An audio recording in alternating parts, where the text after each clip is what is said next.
Hello friend, welcome to the channel solution. आज हम बात करने वाले हैं आपका बहुत ही इंपॉर्टेंट टॉपिक में से एक, दैट इज म्यूटेशन, म्यूटाजेनिसिटी। ये होता क्या है? आपने स्पाइडरमैन तो देखा होगा, कितना अच्छा होता ना कि हम भी अगर ऐसे करते तो हमारे हाथों से जाल निकलते और हम जहां चाहे वहां इजीली मूव कर सकते, बट ऐसा होता नहीं। लेकिन ऐसा हुआ क्यों, ये अगर आप अपने दिमाग से रिकॉल करेंगे उस मूवी को देख करके तो आप समझ जाएंगे कि जिस टॉपिक के बारे में हम बात कर रहे हैं एक्चुअल में वो होता क्या है। मैंने नई सीरीज स्टार्ट की है हमारे नए चैनल फार्मेसी डिक्शनरी में, जिसका लिंक आप डिस्क्रिप्शन के बॉक्स में देख सकते हैं, जहां पे हम आपको ऐसी ही चीजों से एक्सप्लेन करने की कोशिश करते हैं जिनका सामना हम डेली लाइफ में करते हैं, चाहे वो घर के कोई भी किचन के सामान हो, कोई भी नॉर्मल चीजें हो, या आने वाले समय में हम किसी चीज को किसी मूवी से रिलेट करेंगे। तो उसमें आपने देखा कि जैसे एक पर्टिकुलर व्यक्ति को इस तरह के मकड़ी काटते हैं तो उनके मकड़ी के काटने से निकलने वाले केमिकल्स, मैं कहना चाहूंगा, वो उनके जेनेटिक लेवल में सडन से चेंज करते हैं, जिसके चेंज होने की वजह से उनकी बॉडी में आपके मकड़ी के कुछ कैरेक्टरिस्टिक फीचर्स आकर के इंटीग्रेट हो जाते हैं और इसके कारण से वो उस तरह की बिहेवियर करता है जैसा कि एक मकड़ी से हम एक्सपेक्ट करते हैं। So the changes that can say the sudden changes in the genetic sequence और structure of DNA in particular person is simply known as a mutation. और ये कोई जानबूझ करके तो किया गया नहीं है या बचपन से कोशिश करते करते आने के बाद तो हुआ नहीं है। This is all because sudden of incident, इसके कारण से ये चीजें हुई। तो हम यहां पे तीन चीजों को देखेंगे, म्यूटेशन, म्यूटाजेनिसिटी और डिफरेंट काइंड्स ऑफ म्यूटेशन के बारे में। सबसे पहला पॉइंट हम समझें अगर व्हाट इज म्यूटेशन, तो देखिए the changes in a DNA structure of gene is called mutation. हर एक बॉडी के इंपॉर्टेंट पार्ट के रूप में कई सारे ऑर्गेनल्स होते हैं, उन सब में इंपॉर्टेंट होता है हमारा डीएनए, क्योंकि ये जेनेटिक इंफॉर्मेशन को कैरी ऑन करता है, आगे आगे मूव करते जाता है। यूं तो अक्सर हमारी बॉडी में जेनेटिक सीक्वेंस का थोड़ा बहुत आगे पीछे होना स्वाभाविक है, जिसके पीछे कारण कई हो सकते हैं। कभी कभी डैमेज भी होते रहते हैं जिनको हमारी बॉडी यूजुअली मैनेज करती रहती है, जिसको मैंने आपको बताया था डैमेज एंड रिपेयर के रूप में। लेकिन कभी कभी ऐसे रिपेयर भी नहीं हो पाते जो डैमेज बहुत ज्यादा हो चुका हो, तो वो कन्वर्ट हो जाता है आपके म्यूटेशन में। दूसरा है म्यूटाजन। म्यूटेशन तो हो गया, एक प्रोसेस था जो हो गया। अब ये म्यूटेजन क्या है? जहां पे भी हम बात करते हैं म्यूटाजन की तो उसके बारे में हम बात करेंगे कोई particular agent. So here any physical, chemical और biological agent that cause mutation by altering the genetic material which is irreversible and heritable changes or heritable in nature। चलिए इस पॉइंट को समझा शुरू करें। कोई भी फिजिकल एजेंट, जैसा आपके सनलाइट के केस में बात करें, यूवी से आने वाली चीजें, एक्सट्रीम केस अगर हो गई तो, या कुछ ऐसी चीजें जिसको हम लोग देख भी सकते हैं, महसूस कर सकते हैं, वो चीजें। कुछ केमिकल हो गई, जैसा कि अभी आपको मैंने स्पाइडरमैन में एग्जांपल दिया, कोई केमिकल रिलीज हुआ वो, या कोई बायोलॉजिकल एजेंट जो ऑलरेडी डिपेंड करता है उस मकड़ी पे। So that could be also biological agent. So physical, chemical, biological agent which cause mutation. Mutation क्या है? Sudden change in genetic sequence और structure of DNA is called mutation. तो जिसकी वजह से ये चीज हो रहा हो, जिसकी वजह से चेंज हो रहा होगा, वही कहलाएगा हमारा म्यूटेजन। और ये कैसे काम करेंगे? जैसा मैंने बताया, सीक्वेंस ऑफ डीएनए या फिर उसके स्ट्रक्चर ऑफ डीएनए को चेंज कर देंगे। ये जो प्रोसेस है वो इरिवर्सिबल है। एक बार अगर हो गया जेनेटिक सीक्वेंस में चेंज तो वो आप उसको वापस से सीख नहीं कर सकते। That is irreversible which can not be reversible by any means. और दूसरा हेरिटेबल चेंजेस, मतलब अब वो चेंज ऐसा हो गया होगा कि वो आपके आने वाले जनरेशन को भी अफेक्ट कर सकता है इन सम सर्कमस्टांसेस। तो ये हो गया आपका म्यूटाजन। अब अगर यहां पर बात करें म्यूटाजेनिसिटी की, तो इट इज अ एबिलिटी। किसकी एबिलिटी? म्यूटाजन की एबिलिटी। किस चीज के लिए एबिलिटी? म्यूटेशन कॉज करने की ability. So this is the ability और strength of agent that is mutagen to cause mutagenicity is simply known as a mutagenicity। समझ में आ गया होगा आप लोग को जो समझा रहा हूं, क्योंकि इससे पहले भी कई बार इसी तीन टर्म्स के आसपास हमारा डेफिनेशन घुमा हुआ है। चलिए अब मैं एक नोट के बारे में बात कर लेते हैं। ये नोट जो कहता है changes are reflected in replication, transcription and translation. ये जो जेनेटिक सीक्वेंस में चेंज हुआ होगा, ये जो डीएनए के स्ट्रक्चर में चेंज हुआ होगा, वो हम देखेंगे कैसे। मेरी बॉडी के अंदर के पार्ट में क्या चेंजेस हो रहा है वो आप तो नहीं देख सकते, मैं भी तो नहीं देख सकता। तो कब तक नहीं देख सकते? जब तक उनका जो एक्सप्रेशन है वो विजिबल फॉर्म में नहीं आ जाता। और विजिबल फॉर्म में क्या क्या इंक्लूड होते हैं? ये आपके रेप्लिकेशन मल्टीप्लीकेशन में, यानी कि सेल के मल्टीप्लीकेशन में आप देख पाएंगे कहीं पे बहुत ज्यादा मल्टीप्लीकेशन हो रहा है, कहीं मल्टीप्लीकेशन हो ही नहीं रहा, या कुछ नई चीजें बना ले रही हैं, या तो आप देखेंगे ट्रांसक्रिप्शन में, जो कि एक प्रोटीन की सिंथेसिस के लिए एक पर्टिकुलर कोड का निर्माण करना है, जो स्पेसिफिक सीक्वेंस ऑफ कोड के रूप में रहता है, ताकि आगे जाकर के वो आपकी बॉडी के द्वारा अंडरस्टैंड किया जाए, ट्रांसलेट किया जाए, ताकि वो प्रोटीन बना सकें जिसके बारे में वो संदेश या मैसेज भेजे हैं। इसको मैंने आपको डिफरेंट टाइप्स ऑफ एंटीबायोटिक के केस में बहुत अच्छे से डेमो देके भी समझाया हुआ है, what is transcription and what is translation. Coming to the main point, that is types of mutation. आपकी इस म्यूटेशन के कितने टाइप हो सकते हैं? तो बेसिकली म्यूटेशन के दो मेन टाइप हैं। पहला होता है पॉइंट म्यूटेशन और दूसरा होता है फ्रेम शिफ्ट म्यूटेशन। तो आज हम बात करने वाले हैं इस व्हाइट बोर्ड सेक्शन में पॉइंट और फ्रेम शिफ्ट म्यूटेशन के बारे में, उनके कॉन्सिक्वेंस के बारे में। तो यहां पे पहला है पॉइंट म्यूटेशन। पॉइंट मतलब होता है कि एक पर्टिकुलर सेगमेंट में, एक पर्टिकुलर पार्ट, जैसे आप ये पूरा व्हाइट बोर्ड देख रहे हैं ना, इस व्हाइट बोर्ड के एक पर्टिकुलर पॉइंट पे, सेंटर पे अपर लेफ्ट या अपर राइट, लोअर लेफ्ट या लोअर राइट, इनके पर्टिकुलर सेगमेंट पे जो पॉइंट पे होता है वो आप का एक पॉइंट हो गया। तो डीएनए के स्ट्रक्चर के सीक्वेंस में, स्केलेटल में एक पर्टिकुलर पॉइंट पे चेंज हो जाना, वो पॉइंट मोशन कहलाएगा। और फ्रेम शिफ्ट के बारे में बात करेंगे तो फ्रेम जो है वो शिफ्ट होना शुरू हो जाएगा। तो ये दो चीजें हम समझेंगे। पहले समझ लेते हैं पॉइंट म्यूटेशन के बारे में। So what is a point mutation? Replacement of one base pair by another base pair। कभी भी बेस पेयर की अगर आप बात करते हैं तो बेसिकली दो चीजें हमारे पास इंक्लूड होंगी, आगे आप भी समझ चुके होंगे, प्यूरिन और पैरिमिडीन। इनमें से एक दूसरे के साथ पेयर बनाता है, ए सी के साथ, जी टी के साथ। तो इनका जो बेस पेयर है वो चेंज हो जाए एक के द्वारा दूसरे के साथ, तो वो कहलाता है आपका replacement, that is of point mutation. इस पॉइंट म्यूटेशन के दो और सब टाइप हैं। पहला जो सब टाइप है वो कहता है ट्रांजिशन। ट्रांजिशन म्यूटेशन क्या कहता है? बहुत सिंपल सा है, डायग्राम से भी समझेंगे और नेक्स्ट पार्ट में मैं आपको इसको और एक्सप्लेन करूंगा। सो फर्स्ट कहता है ट्रांजिशन, दैट मींस प्यूरिन और पैरिमिडीन रिप्लेस्ड बाय अदर। यहां पे प्यूरिन या पैरिमिडीन किसी दूसरे के साथ रिप्लेस किए जाते हैं। चलिए डायग्राम भी आपको दिखाता हूं। पहले तो ये देखिए, प्यूरिन के अंदर जो बेस हैं वो है ए जी और पैरिमिडीन के अंदर जो है वो है सी और टी। तो यहां पे क्या लिखा है? Replacement of one base pair by another base pair. Base pair की बात कर रहे हैं तो कैसे रिप्लेस होगा? यहां पे देखिए सी जी ए जी, उसके साथ कंपैरेटिवली कौन मैच कर रहा है? जी सी टी सी। तो तीसरे पॉइंट को एक देखिए, एक पॉइंट की बात कर रहे हैं ना, मैं पॉइंट म्यूटेशन की आप बात कर रहे हैं, पॉइंट म्यूटेशन के सब टाइप के बारे में बात करें तो एक पॉइंट पे देखिए, यहां पे ब्लू कलर में सर्कल लगा है ए टी, ये एक बेस पेयर है। Now after the transition phase ये पॉइंट रिप्लेस होगा, बाकी सब चीजें यहां पे सेम है। यहां पे देखिए सी जी जी सी और आपका आखिरी पॉइंट जी सी। चेंज कहां पे हो रहा है? एक पर्टिकुलर पॉइंट पे ए टी है, ये पूरा बेस पेयर ए टी की जगह हट गया और जी सी आ गया। सो एक बेस पेयर चेंज हो रहा है, that is called point mutation and that is called point mutation के अंदर का सब टाइप ट्रांजिशन म्यूटेशन। दूसरा जो सब टाइप है इसका वो कहता है ट्रांसवर्जन। इसमें क्या होगा? Replacement of purine by pyrimidine. यहां पे प्यूरिन पैरिमिडीन के साथ रिप्लेस होगा या तो पैरिमिडीन प्यूरिन के साथ रिप्लेस होगा। तो ऐसे ही टाइप ऑफ म्यूटेशन को हम बोलते हैं ट्रांसवर्जन म्यूटेशन।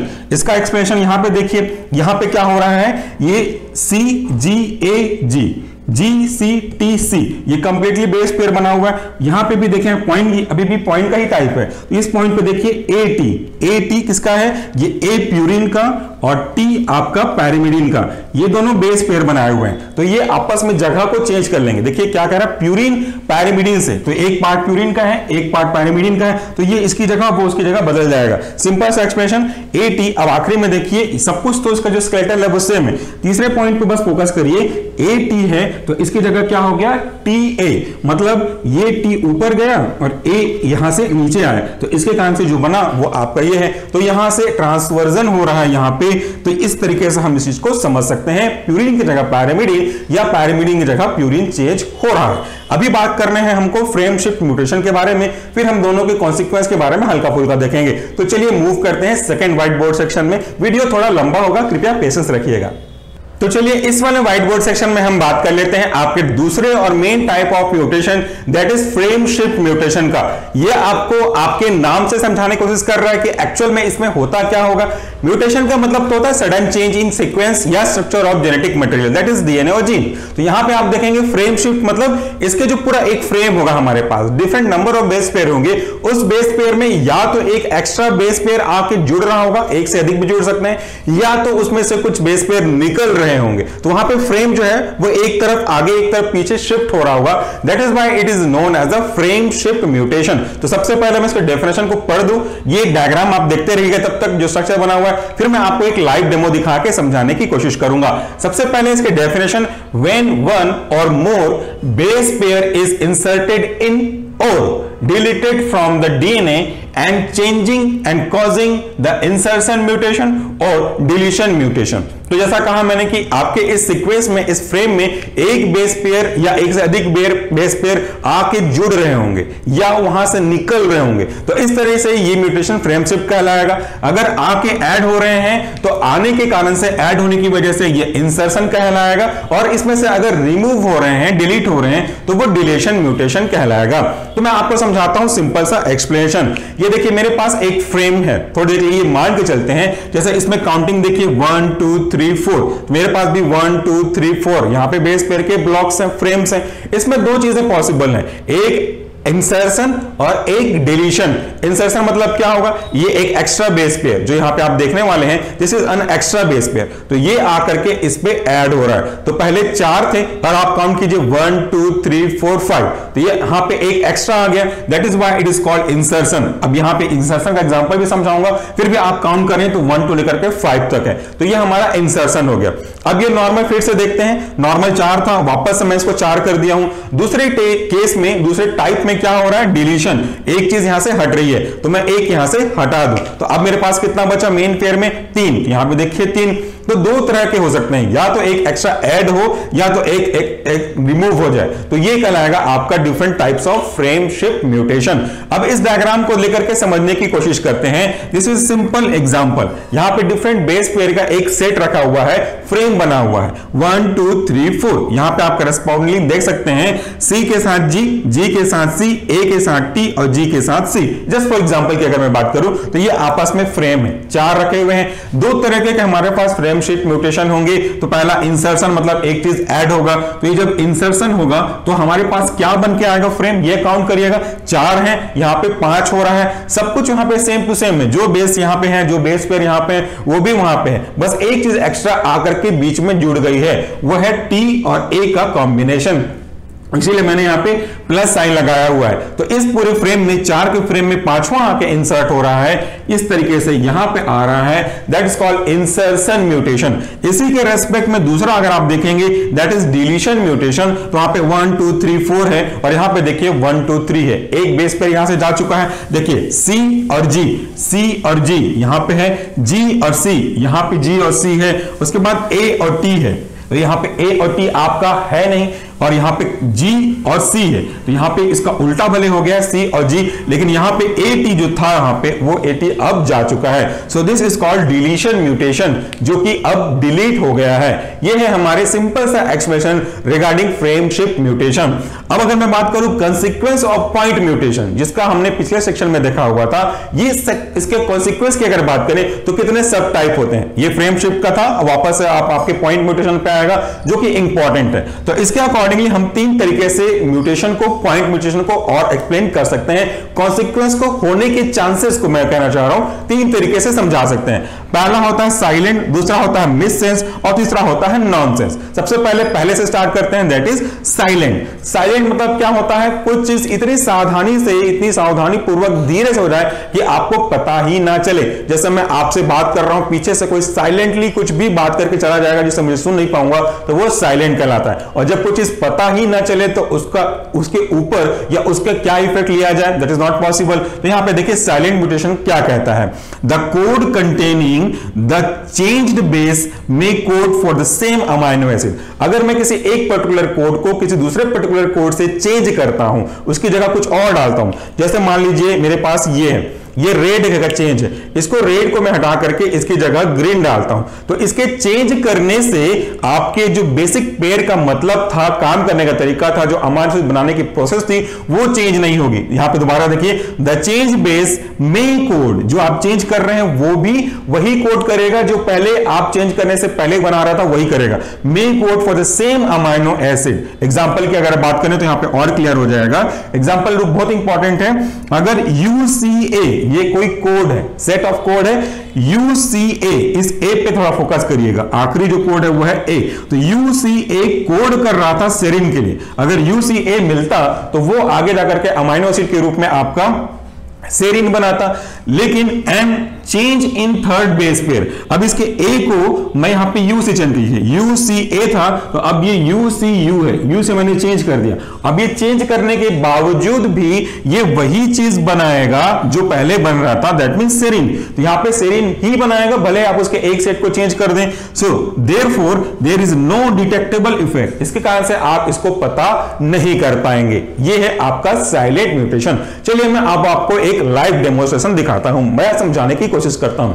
अगर आप किसी स्वीट डिश की बात करते हैं, अगर आप कुछ मीठा बनाने वाले हैं, गुलाब जामुन बनाने वाले हैं, तो उसमें मीठा के लिए आप डालेंगे शक्कर, शुगर। तो अगर मैं शुगर को रिप्लेस कर दूं, जैसे फॉर एग्जांपल अगर मैं शुगर को इस सैकरिन से रिप्लेस कर दूं, देखिए दिस इज सैकरिन, ये भी मीठा है, बिल्कुल अच्छा है, मीठे की तरह ही यूज किया जाता है। तो अगर मैं शुगर की जगह सैकरिन को ऐड कर दूं तो क्या आपका गुलाब जामुन कड़वा खट्टा बन जाएगा, नमकीन बन जाएगा? नहीं ना, वो अभी भी मीठा होगा और खाने वाले को यह पता नहीं चलेगा कि आपने शक्कर से बनाया है कि सैकरिन से बनाया है, तो उसको कुछ खबर ही नहीं होने वाला है। वैसे ही अगर इस तरह के म्यूटेशन में अगर हमारा आखिरी पॉइंट चेंज हो जाता है और उसके चेंज होने के बावजूद भी वही चीज बनेगी जैसा चेंज होने के पहले बनता था, तो इससे कोई फर्क नहीं पड़ने वाला, इससे किसी को पता नहीं चलने वाला। जैसे शक्कर की जगह मैं अगर रिप्लेस कर दूं सैकरिन से, तो ये हो गया हमारा साइलेंट म्यूटेशन। दूसरा देखिए आपका है वह मिससेंस म्यूटेशन। मिससेंस मतलब, मिससेंस का मतलब होता है गलत समझ लेना। हम लोग मिसअंडरस्टैंडिंग करते हैं ना, बिल्कुल वैसे ही मिससेंस मतलब होता है गलत समझ लेना। अब इस गलत समझने के पीछे का लॉजिक क्या है वो तो समझेंगे ही, लेकिन उसका असर क्या है। अगर आप गलत समझ लेते हैं तो भी उस गलती को एक्सेप्ट कर लेते हैं, या थोड़ा एक्सेप्ट करके थोड़ा डांट देते हैं, या पूरी तरह से उसको डांट कर फटकार के भगा देते हैं, वो आपके ऊपर डिपेंड करता है। सो यहां पे देखिए इन मिससेंस में चेंज्ड बेस पेयर, जो मैंने चेंज किया था ना, एक की जगह दूसरा रिप्लेस किया था, वो दूसरा अमाइनो एसिड बनाएगा, दूसरी तरीके के अमाइनो एसिड बनाएंगे। और एग्जांपल की अगर बात करें तो UCA, यहां पे आप U पे अंडरलाइन करें, फोकस करें, UCA कोड करता है सेरिन के लिए, ठीक है, जो पहले बना रहा था वही चीज है। UCA सेरिन के लिए कोड करता है, लेकिन अगर मैं इस UCA में U की जगह ACA कर दूं तो ये सेरिन नहीं बनाएगा, अब ये बनाएगा थ्रियोनिन। तो यहां पे एक के चेंज करने पे कोई दूसरा चीज बन रहा है। अब जो दूसरा चीज बन रहा होगा उसको या तो आप एक्सेप्ट करेंगे, पार्शियली एक्सेप्ट करेंगे, या बिल्कुल भी अनएक्सेप्ट कर देंगे। तो ये आपका मिससेंस कहलाता है, दैट मींस मिसअंडरस्टैंडिंग, मिसटेकन या मिस्टेक किया गया है, तो वो आपके ऊपर है कि उसको एक्सेप्ट करें कि उसको एक्सेप्ट ना करें। एग्जांपल की अगर मैं बात करूं तो मैंने वही एग्जांपल लेता है कि अगर कोई मीठा हमको बनाना है तो उस मीठे की जगह आपको शक्कर यूज करना था, शक्कर की जगह आपने सैकरिन यूज किया, वो चल गया, पता नहीं चला। लेकिन अगर उस सैकरिन की जगह आप इस तरह के गुड़ को यूज करेंगे जिसका नेचर वही स्वीटनेस है, तो इससे थोड़ा सा चेंज तो होगा, वो आपका गुलाब जामुन गुलगुला बन जाएगा। तो अब ये गुलगुला बन गया, मीठा भी है, वही चीज है, लेकिन उसका पूरा प्रोडक्ट ही चेंज हो गया। तो आप या तो क्या करेंगे, उसको एक्सेप्ट कर देंगे, चलो कोई बात नहीं, गुलाब जामुन ना सही गुलगुला बन गया, वो आप खा सकते हैं, या उसको थोड़ा पसंद करेंगे, थोड़ा नहीं पसंद करेंगे, या तो आप उसको पूरा मना कर सकते हैं। ये तीनों चीजें ऑप्शन आपकी इस गुड़ के साथ आ सकती हैं। तो आपने एक चेंज किया, प्रोडक्ट चेंज हुआ, आपका चीज कम हो गया, तो ये हमारा हो गया missense mutation. Coming to the last one, that is nonsense. Nonsense में समझ में आ रहा है बिना किसी काम का, हम लोग किसी चीज को बोलते भी हैं कि you are nonsense for this particular activity.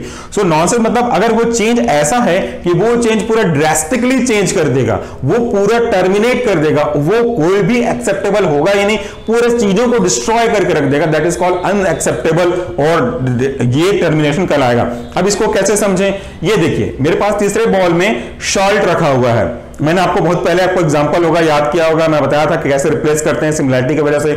सो अगर शक्कर को मैं पीस कर रख दूं और नमक को इस तरह से पीस कर रख दूं, दोनों दिखने में सेम लगेंगे, लेकिन आपने यहां पे शुगर की जगह पहले मिश्री यूज किया, मिश्री की जगह गुड़ यूज किया, अलग अलग कंडीशंस आपके पास आ गए। लेकिन अगर आप उस गुलाब जामुन में शक्कर की जगह, सैकरिन की जगह, मिश्री की जगह, इन कितने भी अल्टरनेटिव जो भी और भी होंगे उनकी जगह आप नमक डाल देंगे, तो क्या कभी वो गुलाब जामुन बनेगा या कभी वो गुलगुला बनेगा? That will be totally unacceptable, क्योंकि आप मीठे की उम्मीद कर रहे हैं, भले इसका फॉर्म कुछ और हो, लेकिन आप एक्सपेक्ट कर रहे थे मीठा, और ये नमकीन बहुत ज्यादा बढ़ जाएगा, थोड़ा बहुत नमकीन भी नहीं, ये पूरी तरह से बिटरनेस बन जाएगा, and that is totally unacceptable. आपको पूरा वो चीज को फेंकना पड़ेगा, डिस्ट्रॉय करना पड़ेगा, and that is considered as a nonsense mutation. तो इन तीनों चीजों से हमको समझ में आता है कि कुछ म्यूटेशन ऐसे होंगे जिनके हो जाने पे भी हमको पता नहीं चलेगा, कोई खास फर्क नहीं पड़ने वाला। दूसरा, हो जाने पे थोड़ा बहुत फर्क पड़ सकता है, बिल्कुल नहीं फर्क पड़ सकता, या पूरा फर्क पड़ सकता है, ये ऑप्शनल है, दैट इज मिससेंस। तीसरा जो नॉनसेंस है,